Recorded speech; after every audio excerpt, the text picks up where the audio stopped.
If you read 2 picture books to your child per day from the ages 0 to 5, they will have learned over 400,000 vocabulary words. That's a ton. And what's really great about it is that picture books have awesome illustrations that engage your kiddo and make them want to read the book again and again. But also, they allow us as parents to say things and discuss topics that might be a little bit harder for us to do. For instance, Spacely is all just I love you statements with new vocabulary. I love you solidly, like a meteorite. I love you dramatically, like a comet's tails. I love you artistically, like swirling star trails. Such a great way to say I love you over and over again with your kiddo, but also learn new vocabulary. Maybe your kiddo also wants to do something that they've been told that they can't, like Stella. Stella gets told over and over again in this book that she cannot be an astronaut because they just don't have the capacity for her. They don't have the suits or the equipment to train her or a rocket big enough to hold her. And what's really great about this story is that Stella conquers every single part of this. And in the end, when she's sitting at this big long table of all these managers, yes, they're all managers, telling her no, no, no, she decides she doesn't really need them. And instead, she creates her own Astronauts Hall of Fame and sends animals up into space. Maybe your kiddo is afraid of the dark and needs to learn how to be able to go to bed on their own. Or what is it to be kind? Maybe they're learning how to share, or their favorite thing is garbage day or recycling. Maybe it's manners, table manners, kindness, manners, all of them together.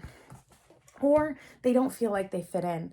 The perfect fit is a great one. I love this one because the triangle is going around and she's playing with all these shapes, but she just doesn't feel like she fits in because she kind of ruins the shapes when they try to do something all together.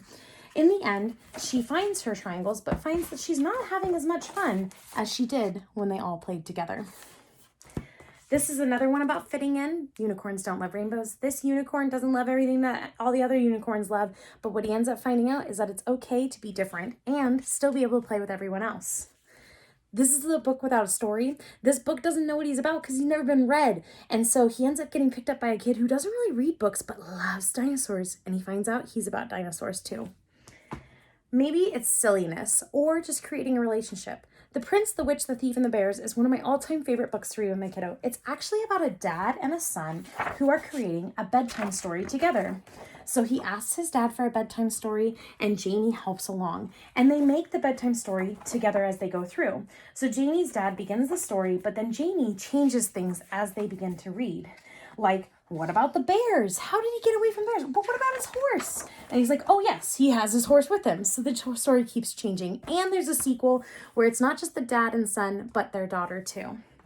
And this is my all-time favorite picture book. Now That's a Hat. I love this book because this dog comes in and he wants an everyday, ordinary hat. And the clerk is like, oh yes, I have that one for you, right? So he shows them this hat and he's like, okay, that's great, but what else have you got? And then it just goes through a bunch of different things. No, this hat is too tall. This hat is too small. This hat is too tall, but is also too small. This hat is too short. This hat is all wrong. This hat is a wee bit too long. This hat is too stripy. This hat is too dotty. I'm quite sure this hat is somebody's potty.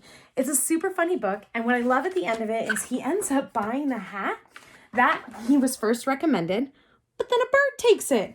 And he comes back to try and get a hat, and the clerk is so devastated. He doesn't want to help him.